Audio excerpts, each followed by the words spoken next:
art is connected to what we experience every day, but it represents some kind of transformation of the everyday, something that is not actually entirely real.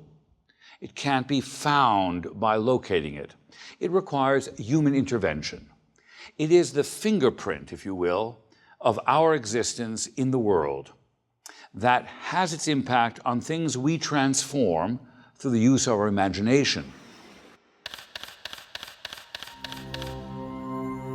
It is always the case that there is some aspiration, some insight, something that happens in the transformation of the everyday through an artistic impulse that is entirely human and therefore subjective. There's something that goes beyond the thoughtless.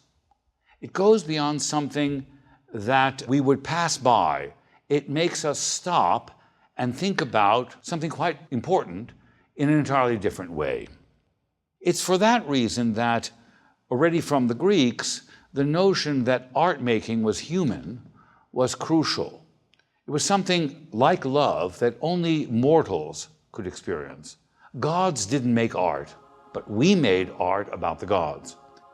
Because our capacity was limited by our mortality, but yet our imagination, which was distinctly human, which was our own impression of the world with very limited knowledge and limited capacity, the way we escaped that limitation was through an imaginary world which we could create, the same way we escape our limitation of being mortal by imagining ourselves to be in love, and create a category we call love.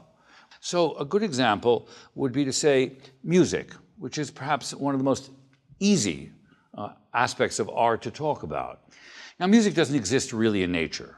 Birds sing, and there's bird song, and there's sounds in nature.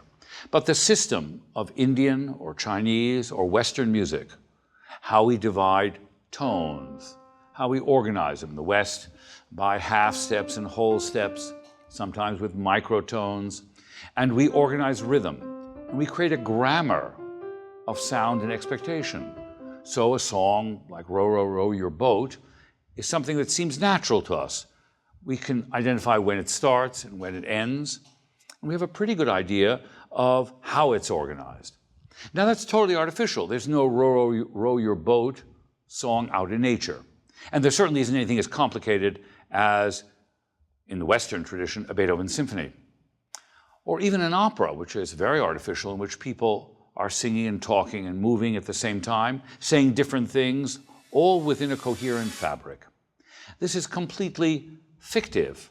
It doesn't have a real place in the world. Even when we try to be realistic, go to a museum and you look at a painting, a genre painting or a historical painting, which depicts a scene that you think is really quite realistic. Someone is fighting a battle. A person is looking out a window. Or you're looking at a landscape, which you actually perhaps have seen yourself. But that frame is very artificial, and we allow ourselves to be caught up in the illusion of its realism. It isn't really out there, it isn't real, it's somebody's imagination of what is real. The perfect example is TV, video, and film, where we get caught up in a storyline that may take years and centuries. It seems real to us, the whole thing is only an hour and a half long, but it has the illusion of realism, and that is the artificial manipulation of our sensibilities through the work of an artist.